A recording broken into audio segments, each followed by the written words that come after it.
Yo, what's going on, guys? It's Mr. Action back at you with another episode of Packed In Action Figure Reviews, where we give you that action that's packed in. And on today's episode, we are going to be doing something a little bit different from what I normally do with my action figure reviews. Today, I'm actually going to be teaching you guys how to create your own X-Men Danger Room Diorama.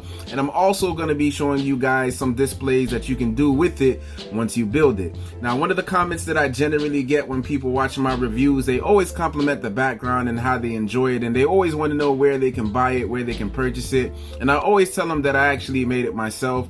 And so I just want to take the opportunity to let you guys in on a secret and how you can create your own for very cheap, or maybe with even some items that you have already laying around the house. So with that being said, we're gonna go ahead and start off with the materials that you need. So first things first, believe it or not, what you're going to need is a reference. And when I say reference, you are going to need a reference source for your Danger Room. Now, in many different medias that we've watched over the years, in different comics and in different iterations of different cartoons that we've seen, the Danger Room has been presented in many multiple different ways. So all depending on what color scheme you are going for your Danger Room, that is going to be essential and pivotal in the rest of the materials that we're going to get.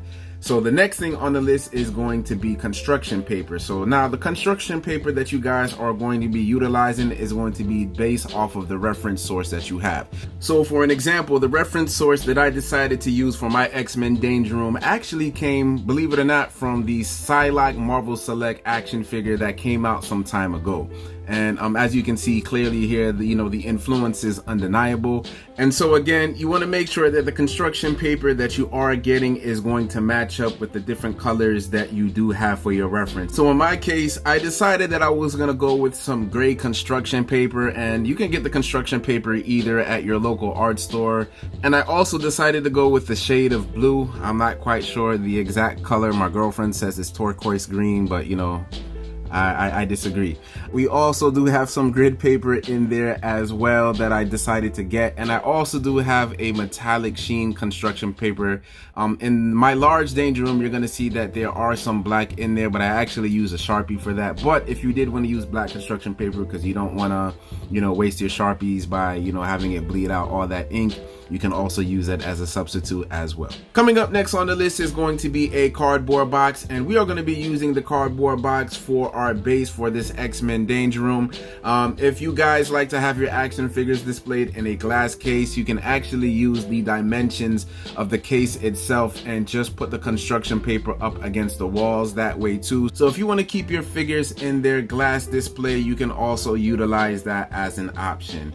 Next on the list is going to be a box cutter. Now, if you don't happen to have a box cutter laying around, you can actually use a pair of scissors. I would actually go with a pair of heavy duty scissors if you have, preferably, but whatever you have laying around the house will do. The next thing you're going to need is going to be a ruler. That way you can make sure that when you're doing your lines, you can get some pretty straight lines on there. Next on the list, you're going to need some glue or tape, but me personally, I like to utilize tape. It creates less of a mess, and if you do happen to mess up, it's a lot more forgiving. So I would say use tape. Then, of course, last but not least, you are going to need a pencil to create your lines, and you are going to need a Sharpie just to kind of create the thickness of those lines for the Danger Room. So to get started, the first thing we're going to be using is going to be the cardboard box base. And the cardboard sized box that you use is going to be important because when we measure out the sides for the construction paper that is going to be going over it, we want to make sure that it matches up with those measurements. So for an example, this cardboard box that I have here happens to be 8 by 8 by 8, and of course, as I mentioned earlier before, this is going to be a miniature Danger Room only due to time, because I just started that new job and it's kind of kicking my ass. So seeing that we have 8 by 8 by 8, I already know that when I use my ruler and that I measure it up from top to bottom, it is going to be 8 inches. That being said, we want to make sure that we are going to be cutting our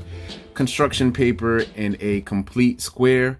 And when you do get your cardboard box, you want to make sure that most of the sides are all equal, because it is going to make your project a little bit easier. So that is something to keep in mind. Now, when I do my measurements for the construction paper, I generally like to start off on the very edge of the construction paper, since it's already pre-cut, and the lines that you are going to get on those pre-cut lines are going to be pretty accurate.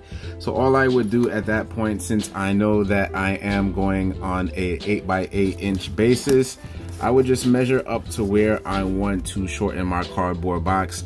This construction paper happens to be 10 by 10. So all I would do is take a little pencil and make a little indentation mark here to know that I am going to be drawing a line going up this way going forward. And then I would also do the same here as well. And it's going to be about 8 inches on this side. So I'm going to do it off camera just to get a more accurate measurement, but just so you guys can see, that's pretty much all that you're doing to get that 8x8. So once you go ahead and get everything all measured up, you should get something like this. Now this construction paper that I started off with was actually a lot bigger, but just to kind of make sure that everything can be seen within camera angles, I kind of shortened it to 10 by 10. And then, you know, obviously here showing you where the measurements would line up. So we do know that it's 8 by 8. So I went ahead and measured it and just drew the lines. And the next step, all you're going to do is just cut it.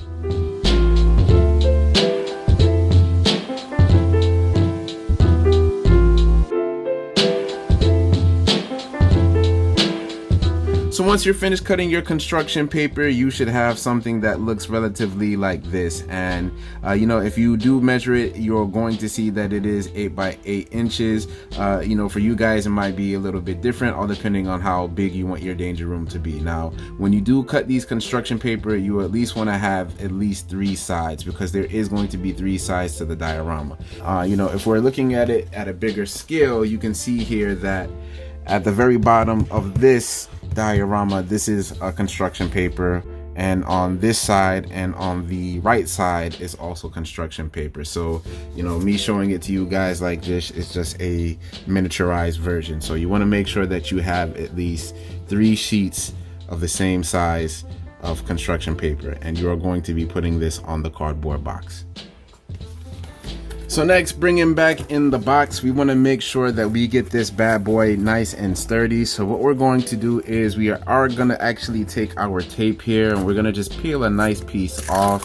And once we go ahead and we get that nice and done and situated, we just go ahead and we tear a piece. And once we do that, we're simply just going to lay the tape to make sure that the box does close.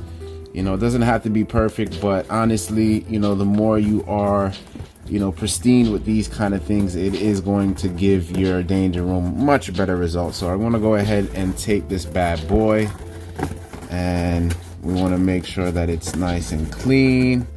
And so that is going to be the bottom of the danger room. So from here, you know, we're actually going to be cutting out one part of the cardboard box. That way you are going to get it open. So we are gonna cut out these 2 sides here, as you can see, and then that way it will be open, showing to the camera. So how this is going to work, we're gonna go ahead and take our handy dandy box cutter here, and we're just gonna cut along this seam here to get the box open. So it is going to look like so.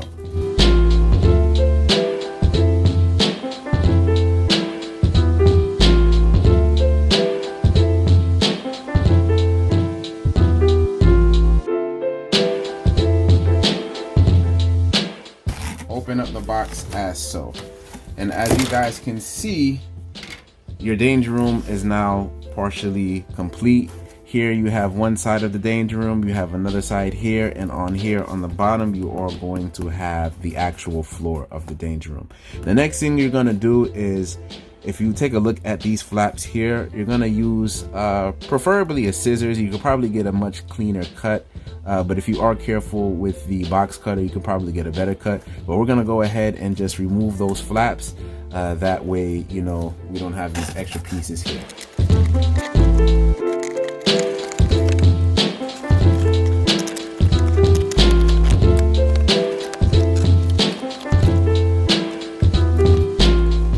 So once you go ahead and you cut off the top flaps that were on top of the box, the next part that you are going to want to cut. Sorry about that, guys. We're experiencing some technical difficulties, but as I was saying, once you get the two top flaps off of there, the next thing you're gonna want to do is cut off this extra dangling piece that was on the bottom. Now, if you are a bit confused, this is how the box would look complete if it was closed like so. So that's just to kind of show you guys what you're looking at, because I was looking at it myself and I was kind of like, wait, I was kind of lost. I didn't know where I was. So you're gonna want to cut off that bottom piece. And again, you know, it doesn't have to be perfect. I would always say cut a little over passing line just to give yourself some extra room, just in case you make a mistake. But it's going to look like so.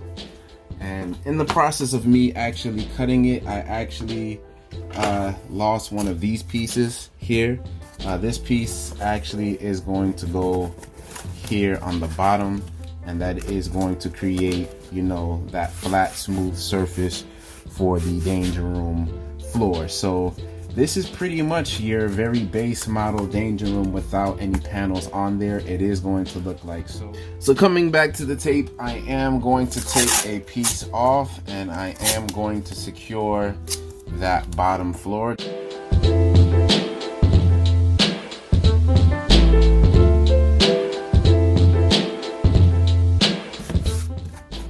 All right, there we go.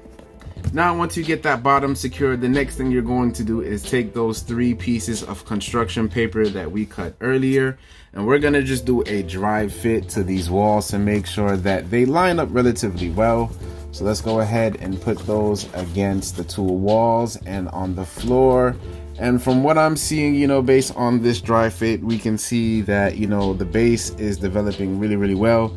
Again, we can see that we have the 2 walls and the floor here, so it looks like the measurements came out pretty on point.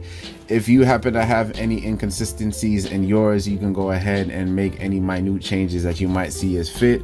Sometimes if you do get some lining up issues, sometimes just simply switching the direction of the construction paper can actually do wonders. So you know, those are just some tips and tricks if you want to get the best, you know, measurement as possible. So just play around with it, even though it is 8x8 and it should be equal on all sizes. Of course, you know, our hands are not always going to be perfect. Sometimes our hands are going to be shaky, so just kind of mess around with it and you will get it.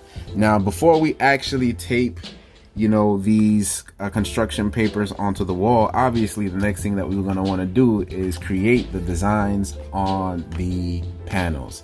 And this step it does require a little bit of time, but it's actually a lot easier than most people think. And the simple solution that I'm going to give you guys to make it easy is simply tic-tac-toe.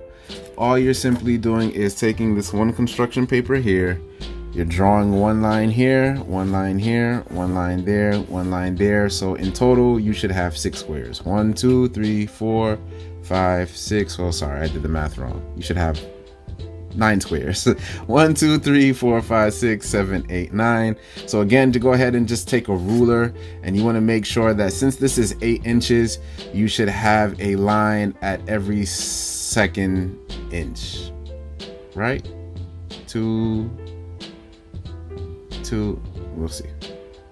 All right, so once you have all 3 sides of the construction paper in that tic-tac-toe formation, you can then do another dry fit on your cardboard box to kind of help match up some of the lines. So as you can see here with this one, there does seem to be somewhat of a misalignment.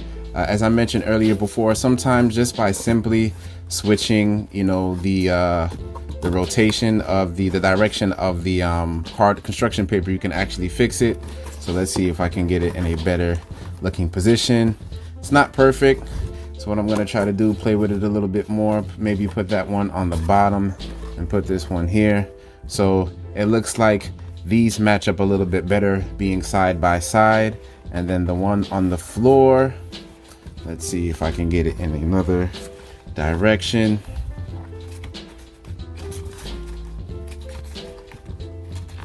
Boom. So as you can see, you know, it's coming together pretty well. All the size seems to line up. Again, I'm not expecting perfection. I'm just kind of doing this as a makeshift, just to kind of give you guys a quick tutorial on how to do it. But so far, you're looking at the pretty much base of your danger room. Now, some people like their danger room to simply look like this. Again, my reference material, I use the Marvel Select Psylocke X-Men Danger Room piece that came with it. So I do like my danger room to be a little bit more intricate.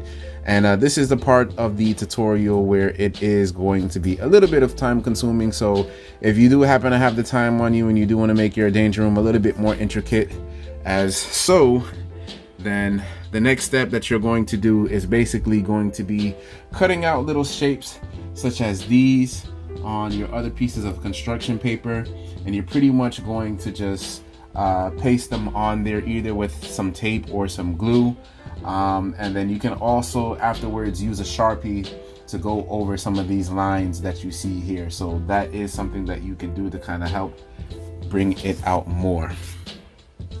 So the next step that you're going to be doing is you're going to be cutting out little square shapes and any other shapes that you might want to put on your danger room walls.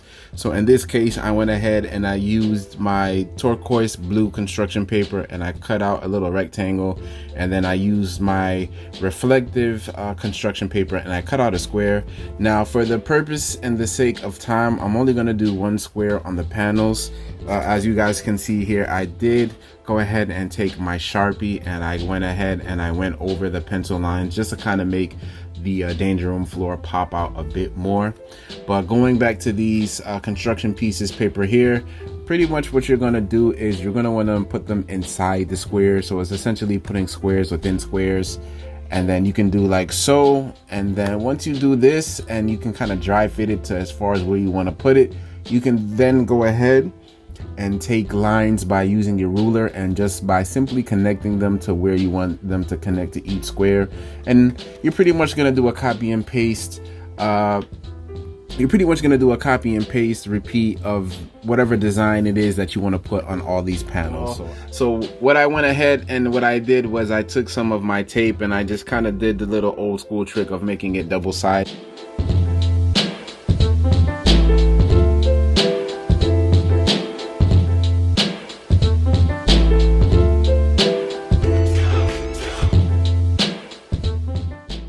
Once you get everything pretty much all set and done, this is going to be a semi-final end result of what your danger room could look like.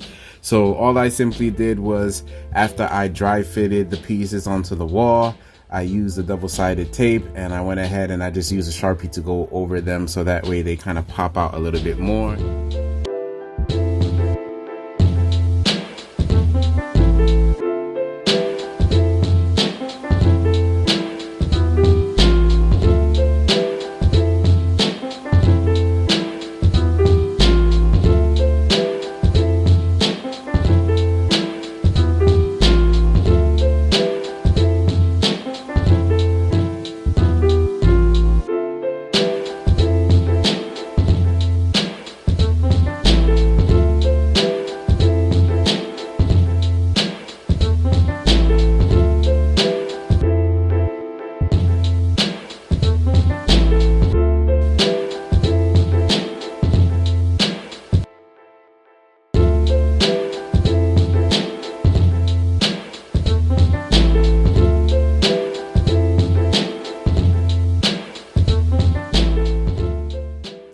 Alright, so once we have those construction paper pieces taped to the danger room, we're going to go ahead, and our next step, we're just going to go ahead and just like how I did this, we're just going to take some Sharpies and we're going to highlight around it. I'm going to take it off the cardboard, and that's why I said for you guys earlier to use tape, because that way you can just take it off and make whatever adjustments that you would see fit. So I'm going to go ahead, I'm going to do that off camera, and then afterwards I'm going to show you what the final result would look like. Looking good. And once you have everything all nice set up and complete, here is going to be a smaller version of the Danger Room. And again, I did want to go with the reference that I use, but it was just going to take entirely way too long, so I just kind of used my imagination and I kind of just improvised a little bit. And as you can see, it doesn't look that bad at all. I went ahead and I used my Sharpie to just kind of go over some of the shapes that I went ahead and I taped on there. And again, you know, I would definitely use the tape instead of the glue, because let's say for an example you want to make a different diorama and you want to actually change the background. All you would literally have to do is just remove the background and you're good. And even with this bigger version of, you know, this Danger Room that I have here, it actually is tape. So, you know, I can go ahead and just peel it off just to kind of show you guys that, look, if you really look behind it, all it is just a big piece of cardboard. So again, guys, you know, I really hope that, you know, this tutorial of a smaller Danger Room was, you know, quite helpful. You know, you just want to make sure that you do have it, you know, taped on there pretty good, because it might fall, you know, mid. And let's say, you know, if your lines don't match up, you know, that's why I always say the tape really does go a long way when it comes down to matching up everything here. So as you can see on the floor, everything matches up pretty good. Now let's say for an example you were making this and, you know, there was like a little scuffle here or a little mess up there. You know, we also do have to keep in mind that this is the Danger Room, so there are going to be some, you know, cracks and some damage on there as well, or at least that's what I like to use as my excuse. So this is what you could utilize as a small diorama, and it would actually go very well with, you know, some of the figures that you have already in your collection. You don't necessarily need to have that big one.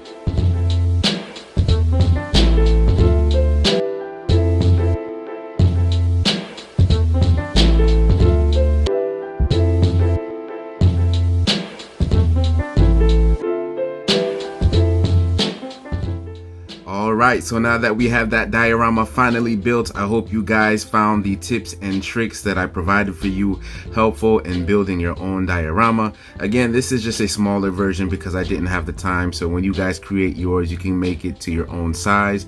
If you don't want to utilize a box, you can always just take the construction paper and put it in your display case if need be. So next step that we're going to go ahead and get into is actually going to be showing you guys some display pieces with some X-Men characters inside of your Danger Room. But before we get into that, if you've liked the content that you've watched on this channel so far, please do me a huge favor. Please like and subscribe, as it tremendously helps me out in the YouTube algorithm. I would greatly appreciate it. Now for the next segment of this video, when it comes down to building your displays inside of your newly built Danger Room diorama, you are going to need some action figure stands or some flight stands, and those are going to be very helpful, you know, if you have some characters who are flying, or if you have some characters who are, you know, jumping or that are moving in action. You can find some on Amazon. Just be wary, because some of those aren't really the best kind of quality. In my personal opinion, the best stands that you can get would be the Mayfix stands, and I don't think that they sell them separately. So if you happen to have some laying around for some of your Mayfix figures, now would be the best time to go ahead and grab those. Now whenever I decide to build a display, I generally like to utilize source or reference material, and sometimes I go all over to get those. Sometimes I'll look at comic books, sometimes I'll just go on Google search and just search exactly what it is that I'm looking for to provide me the best kind of reference. So for the next following displays that you'll see me recreating, I am going to show you the reference picture on the screen, and then I'm gonna go ahead and build it, and I'm also gonna give some more tips for you guys while you see me build it.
Now, I do understand that sometimes when utilizing your reference source, sometimes your action figures aren't always going to be able to mimic exactly, the natural body poses that, artists can draw, with their pencil. Sometimes, the plastic is just not going to be as flexible. So a rule of thumb that I always say is, sometimes if you know that you can't get your figure, to replicate that same pose, definitely improvise. For an example, I know that sometimes figures have a very hard time with, folding up their arms and bringing it to their chest simply because, the plastic isn't quite flexible. So sometimes some camera angles and some camera shots, all depending on where you take the picture, can also help kind of, create that illusion of having that figure make it look like it's doing something. So that's definitely a helpful tip, because sometimes you're going to realize that your figures are not just going to bend in that way. So rule of thumb, improvise when you can't get it exactly how you want it.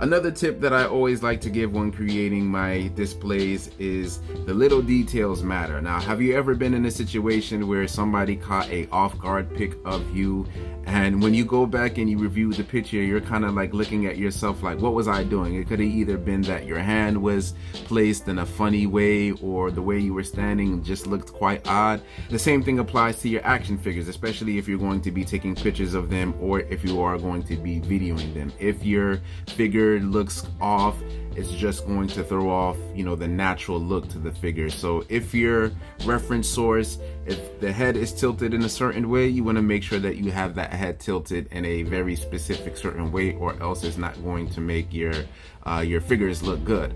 Another thing that I always do is I use myself as a reference too. I look at how my body contorts, I look at how it twists, and if I reenact the pose and I see that the figure is not adding up to how I look, then I say, the picture is not going to come out good. So always use yourself as a reference. If you don't have, a picture that you can use, you want to make sure that your figure looks natural and it doesn't look awkward. So always pay attention. The little details do matter.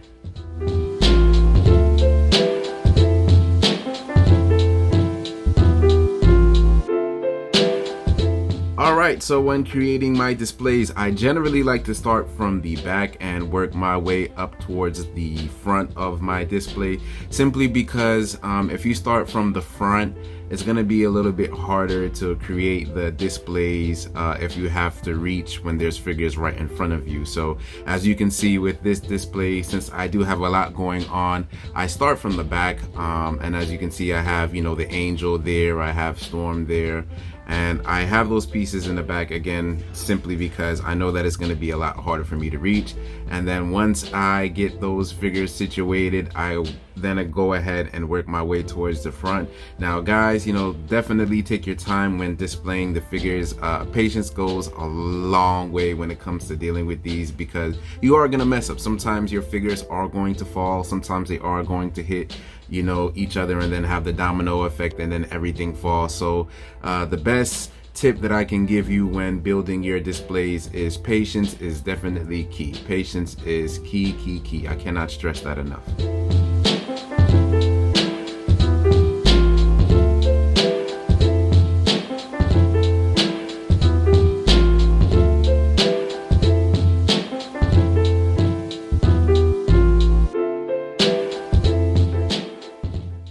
Alright guys, I really hope you guys really enjoyed this tutorial on how to create a X-Men Danger Room Diorama, and I also hope that my tips really helped when it came down to creating your displays with the X-Men characters. If you guys like the content that you've watched on this channel, please do me a huge favor. Please like and subscribe, as it tremendously helps out my channel and the YouTube algorithm. Once again guys, thanks for checking out another episode of Packed In Action Figure Reviews, where we give you that action that's packed in. Stay tuned.